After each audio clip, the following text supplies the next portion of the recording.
Hello friends, welcome to UPSC study material. आज की class में मौर्य वंश के बाद के वंशजों के बारे में और मौर्य वंश के बाद के भारत देश के बारे में पढ़ेंगे। मौर्योत्तर बिहार के बारे में और भारत देश, इसको सिंक करके हम पढ़ेंगे।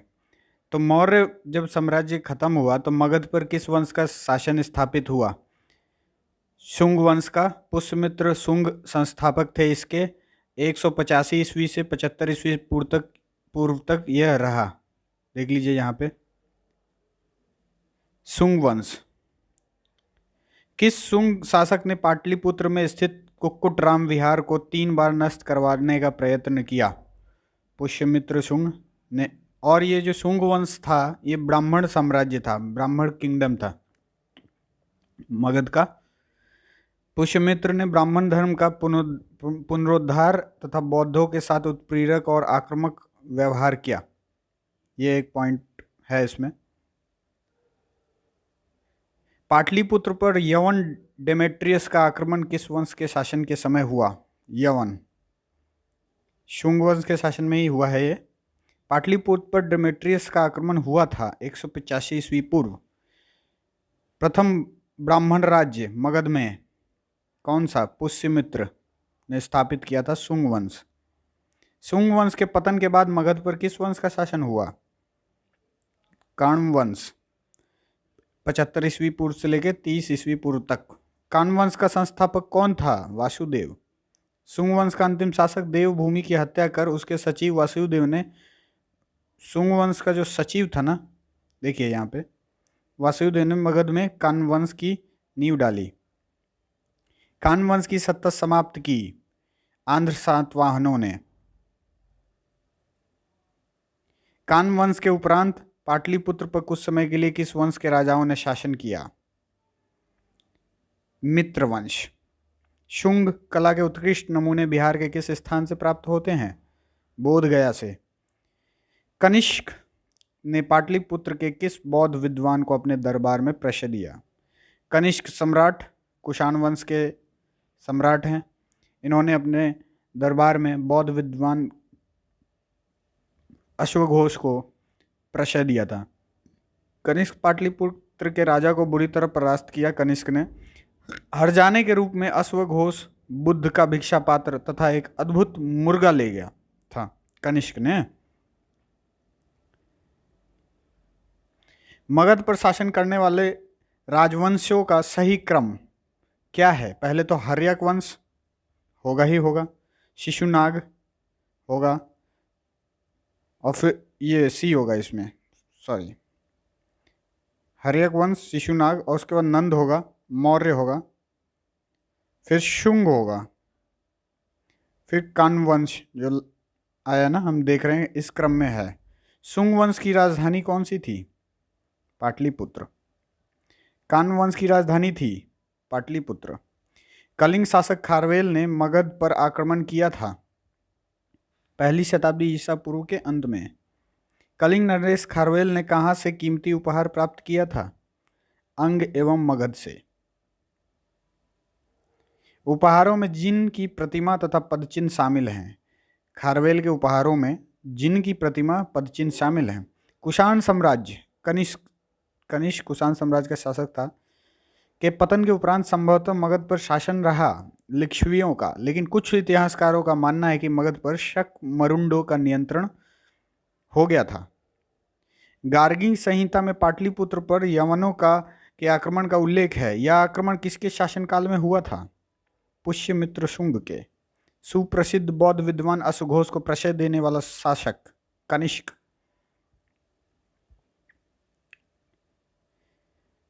ये मौर्योत्तर बिहार यहाँ पे हमारा खत्म होता है। अब हम आगे पढ़ते हैं गुप्तकालीन बिहार। गुप्तकालीन बिहार, चंद्रगुप्त प्रथम का राज्य अभिषेक। एक चंद्रगुप्त जो है वो मौर्य वंश के राजा हैं, और एक चंद्रगुप्त प्रथम ये गुप्तकालीन गुप्त वंश के राजा हैं। चंद्रगुप्त प्रथम का राज्य अभिषेक हुआ था पाटलिपुत्र में। चंद्रगुप्त के पाटलिपुत्र में राज्य अभिषेक और गुप्त वंश की स्थापना का वर्ष था 320 ईस्वी। किस शासक ने वैशाली के लिच्छवी राजकुमारी कुमार देवी से विवाह किया था? चंद्रगुप्त प्रथम। इन्होंने ही। चंद्रगुप्त प्रथम ने 320 ईस्वी में महाराजा धीराज की उपाधि धारण की थी। 320 ईस्वी में चंद्रगुप्त में गुप्त संवत का भी प्रचलन किया था। गुप्त संवत और महाराजा धीराज। 320 ईस्वी कौन? चंद्रगुप्त प्रथम। गुप्त वंश। किस शासक ने स्वयं को लिच्छवी दोहित्र कहा है? समुद्रगुप्त। बिहार में गुप्त शक्ति के संगठन का श्रेय जाता है चंद्रगुप्त द्वितीय को। गुप्त साम्राज्य की राजधानी थी पाटलिपुत्र। किस शासक से श्रीलंका के राजा मेघवर्मन ने गया में एक बौद्ध मठ स्थापित करने की अनुमति मांगी थी? समुद्रगुप्त से। ठीक है। नालंदा विश्वविद्यालय के स्थापना का युग है गुप्त काल। नालंदा विश्वविद्यालय का संस्थापक था कुमारगुप्त। बोध गया के महाबोधि मंदिर की स्थापना हुई गुप्त काल में। चीनी यात्री फाहियान कितने समय तक पाटलिपुत्र में रहा था? 3 साल तक। चंद्रगुप्त द्वितीय के शासनकाल में फाहियान भारत भ्रमण पर आया था। इसका उद्देश्य बौद्ध पांडुलिपियों को प्राप्त करना था। आर्यभट्ट का संबंध किस नगर से था? पाटलिपुत्र से। माना जाता है कि आर्यभट्ट यहीं जन्मे थे जिन्होंने शून्य की खोज की थी। गुप्त काल की एक सुंदर कार्तिकेय की मूर्ति किस जिले में प्राप्त हुई थी? शाहाबाद। बिहार में 7.5 फीट ऊंची बुद्ध देव की एक पीतल की मूर्ति प्राप्त हुई है सुल्तानगंज से। राजगीर के मणिनाग मंदिर में पत्थर पर खोदे हुए गणेश, विष्णु तथा नाग नागिनों के चित्र हैं। यह किस काल के हैं? गुप्त काल के। राजगृह में स्थित जरासंध की बैठक का निर्माण किस काल में हुआ माना जाता है? गुप्त काल में। तीर भुक्ति आधुनिक दरभंगा जिसको बोलते हैं तीर भुक्ति, उस समय नाम था, का राज्यपाल था गोविंद गुप्त। चंद्रगुप्त द्वितीय का छोटा पुत्र था वो दरभंगा, आधुनिक दरभंगा। तीर भुक्ति उस समय नाम था। याद कर लीजिएगा, तथ्य हैं, परीक्षा में आते हैं। बिहार में बौद्ध विहार का प्राचीनतम केंद्र था नालंदा। नालंदा विश्वविद्यालय किस लिए प्रसिद्ध था? बौद्ध धर्म दर्शन के लिए। नालंदा में अवस्थित भारतीय विश्वविद्यालयों में फाहियान किसके शासन के दौरान आया था? चंद्रगुप्त विक्रमादित्य के शासन के दौरान। प्रथम क्षेत्रीय कार्यालय 2002 के परीक्षा में ये प्रश्न आया है और ये प्रश्न बीपीएससी 42वीं में आया है, देख लीजिए। किसने यह वर्णन किया है कि मध्य भारत के सभी देशों में मगध देश में सर्वाधिक नगर थे? धनपतियों ने यहाँ चिकित्सालय बनवाए थे जहाँ रोगियों को मुफ्त भोजन तथा दवाएं दी जाती थी। किसने ये, कौन से यात्री का यात्रा वृत्तांत है ये? फाहियान। गुप्त काल। गुप्त संवत का आरंभ होता है 320 ईस्वी से। 320 ईस्वी में ही गुप्त वंश की स्थापना हुई थी। निम्नलिखित शासकों में किसे भारत का नेपोलियन? समुद्रगुप्त। सबको पता है, बहुत ही चर्चित सवाल है। सौराष्ट्र और मालवा क्षेत्र की विजय किस गुप्त सम्राट ने की? चंद्रगुप्त द्वितीय विक्रमादित्य। प्रयाग प्रशस्ति का रचयिता कौन था? हरिसेन। किस गुप्त सम्राट ने दक्षिण भारत में सफल सैनिक अभियान किए? समुद्रगुप्त। प्रयाग शक्ति में किस सम्राट के विजय अभियानों की चर्चा है? समुद्रगुप्त। समुद्रगुप्त। गुप्त साम्राज्य के पतन के क्या कारण थे? पतन के कारण ढूंढिए। क्या कारण थे गुप्त साम्राज्य के पतन के? हुणों का आक्रमण हो गया था, ठीक है। प्रशासन का सामंती स्वरूप हो गया था। फिर नए नए जमींदार उभर के अपने अपने क्षेत्रों पर कब्जा करने के चक्कर में लग गए और बाहरी आक्रमण भी हो गया, हुणों के आक्रमण, और कमजोर शासक आ गया। इसलिए गुप्त साम्राज्य का पतन होना शुरू हो गया, प्रारंभ हो गया, और हुआ भी। मगध पर मिहिर कुल का आक्रमण किस शासक के समय हुआ था? नरसिंहगुप्त। गुप्त काल ज्ञान विज्ञान के विकास को स्वर्णिम युग था। इनमें योगदान करने वाले विद्वान थे वराह मिहिर, आर्यभट्ट और ब्रह्मगुप्त। यह तीनों। ब्रह्मगुप्त ऑप्शन है सी इसका। वराहमिहिर, आर्यभट्ट, ब्रह्मगुप्त गुप्त काल में ज्ञान विज्ञान के क्षेत्र में विकास का स्वर्णिम युग माना जाता है। इनमें योगदान करने वाले तीन चर्चित आदमी हैं। मगध के परवर्ती गुप्त शासक, जो जब गुप्त वंश का पतन प्रारंभ हो गया उसके बाद जो गुप्त शासक हुए, मगध के परवर्ती गुप्त शासक परवर्ती गुप्त वंश का संस्थापक कौन था? कृष्णगुप्त का शासनकाल 510 से 525 ईस्वी, जबकि गुप्त वंश का 320 ईस्वी। याद होगा आपको। मगध के किस परवर्ती शासक ने मौखरी शासक को पराजित किया था, हरा दिया था? कुमारगुप्त द्वितीय। मौखरी शासक ने किसे परास्त कर मगध के अधिकांश भाग को जीत लिया था? दामोदर गुप्त को मौखरी शासक ने हरा दिया था। हर्षवर्धन ने किसे मगध के क्षेत्र में अपना प्रतिनिधि बनाया था? माधव गुप्त। हर्षवर्धन के मृत्युपरांत बिहार के कुछ क्षेत्रों में कुछ समय के लिए तिब्बत की संप्रभुता स्थापित हो गई थी, जिसका अंत किया था कौन से सम्राट ने? आदित्य सेन। बिहार के किसी स्थानीय शासक अर्जुन ने चीनी यात्रियों को क्षति पहुंचाई थी। प्रतिशोध में तिब्बत और नेपाल की सेनाओं ने बिहार पर आक्रमण किया था। ठीक है। मगध के किस परवर्ती गुप्त शासक ने अश्वमेध यज्ञ का आयोजन किया था? आदित्य सेन ने। मगध के परवर्ती गुप्त वंश का अंतिम शासक था कुमारगुप्त, जीवित गुप्त द्वितीय। मगध के परवर्ती गुप्त वंश का अंतिम शासक था जीवित गुप्त द्वितीय। कन्नौज के शासक ने जीवित गुप्त द्वितीय की हत्या कर इस वंश का अंत कर दिया। परवर्ती गुप्त शासन का अंत कन्नौज के शासक ने किया जीवित गुप्त द्वितीय की हत्या करके। मगध के किस परवर्ती गुप्त शासक को असंख्य शत्रुओं का विजेता कहा गया है? कृष्णगुप्त को। यह विद्वानों द्वारा सदा घिरा रहता था। मगध के परवर्ती गुप्त शासक और उसके उपाधियों को सुमेलित कीजिए।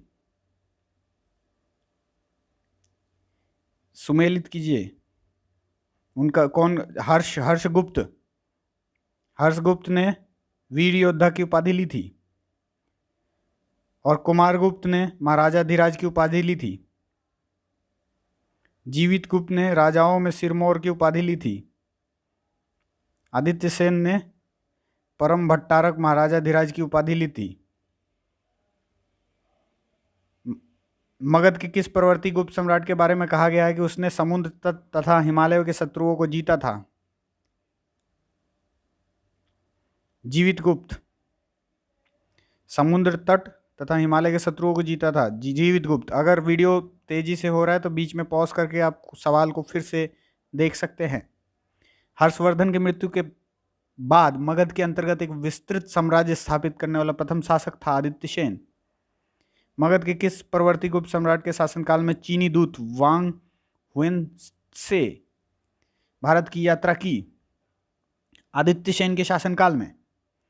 मगध के परवर्ती गुप्त शासकों का सही क्रम है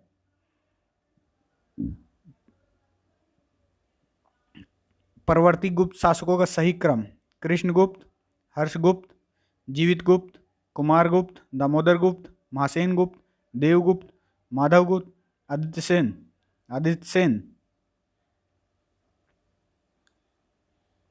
गुप्तोत्तर युग और बिहार। गुप्त काल के बाद बिहार की क्या स्थिति थी? हम नीचे चर्चा करेंगे उस पर। और गुप्त काल के बाद की चीजों के बारे में पढ़ेंगे। चीनी यात्री इत्सिंग बिहार का भ्रमण किया 673 ईस्वी में। इत्सिंग ने लगभग 675 ईस्वी से लगातार 10 वर्षों तक नालंदा विश्वविद्यालय में पढ़ाई की या शिक्षा प्राप्त की। हर्षवर्धन के समय बिहार राज्य में कौन सा विश्वविद्यालय प्रसिद्ध था? नालंदा। प्रथम क्षेत्रीय कार्यालय 2000 में आया है ये प्रश्न। देखते जाइए कितने इंपॉर्टेंट सवाल हैं। चीनी यात्री हुएन सेंग ने किस विद्यालय में अध्ययन किया था? नालंदा। हुएन सेंग ने नालंदा विश्वविद्यालय में 635 से 640 यानी 5 वर्षों तक अध्ययन किया था। हुएन सेंग ने पाटलिपुत्र की यात्रा किस वर्ष में की? सन 635 में। बोध गया के महाबोधि वृक्ष को क्षति पहुंचाने वाला शासक था शशांक।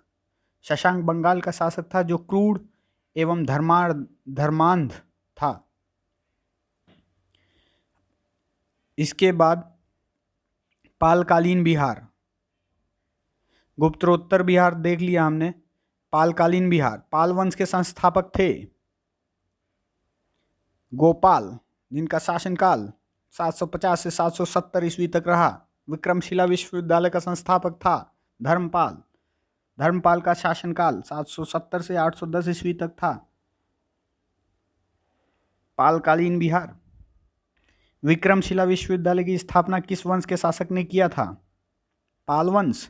आधुनिक बिहार के किस जिले में विक्रमशिला विश्वविद्यालय स्थित था? भागलपुर। भागलपुर का पुराना नाम पाथर घाट था। नालंदा महाविहार को आर्थिक अनुदान देने वाला शासक था? हर्ष, धर्मपाल, देवपाल। मुंगेर बिहार को अपनी राजधानी बनाने वाला पाल शासक था? देवपाल। पाल शासकों द्वारा बौद्ध धर्म के किस संप्रदाय को विशेष प्रोत्साहन दिया गया? महायान। किस शासक के काल में शैलेंद्र वंश के शासक ने नालंदा में एक बौद्ध मठ का स्थापना करवाया? देवपाल। इसके लिए देवपाल ने 5 गांव दान के रूप में दिया।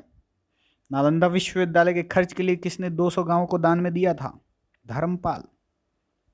किस शासक ने ओदंतपुरी में बौद्ध विहार, ओदंतपुरी का पुराना नाम, आधुनिक नाम बिहार शरीफ है, बिहार का, में बौद्ध विहार की स्थापना किस शासक ने कराई थी? गोपाल। किस काल में कांसे की मूर्तियों का निर्माण एक उन्नत शैली का विकास बिहार में हुआ था? पाल युग। बिहार में पाल युग में कांस्य से निर्मित मूर्ति की एक उन्नत शैली का विकास हुआ। कांस्य मूर्तियों के निर्माण की शैली में निर्णायक देन थी धीमन एवं विठपाल की।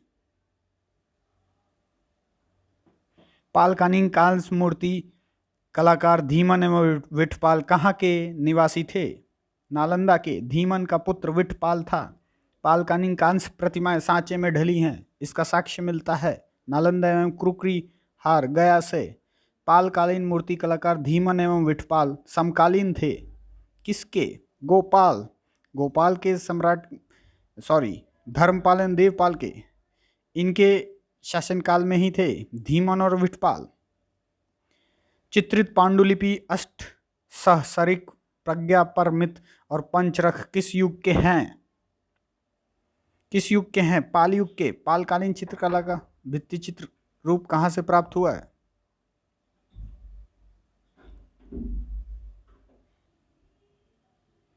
पालकालीन चित्रकला का भित्ति रूप कहाँ से प्राप्त हुआ है? नालंदा से। पाल शासक अपना आदेश प्रसारित करते थे पाटलिपुत्र से। पाल काल में श्रीनगर भुक्ति कहा जाता था मगध को। देवपाल की अनुमति से सुमात्रा के राजा बलदेव पुत्र ने कहाँ विदेशी विद्यार्थियों के लिए छात्रावास का निर्माण कराया था? नालंदा में। ठीक है। मिथिला के कर्नाट शासक हमारा अगला वीडियो होगा। अभी क्या है, लंबा हो जाएगा क्लास, तो मिथिला के कर्नाट शासक से हम आगे कवर करेंगे आगे के क्लास में। मिथिला के कर्नाट शासक। मिथिला या तिरहुत के कर्नाट राज्य का उदय 1097-98 में किसके शासनकाल में हुआ? रामपाल के। मिथिला या तिरहुत के कर्नाट राज्य का संस्थापक था नन्यदेव। मिथिला के कर्नाट शासकों की राजधानी थी सिमरावगढ़। कर्नाट शासक का अंतिम शासक था हरि सिंह। कर्नाट शासक का पूर्णतः अंत हुआ 1378 ईस्वी तक। बिहार में किसके समय में पंजी प्रबंध का विकास हुआ? कर्नाट शासक। पंजी प्रबंध का विकास इंपॉर्टेंट क्वेश्चन है, याद रखिएगा। तिब्बती इतिहासकार धर्मस्वामी तिरहुत आया था 1234 ईस्वी में। बख्तियार खिलजी के आक्रमण के समय कर्नाट राज्य पर किसका शासन था? नरसिंहदेव।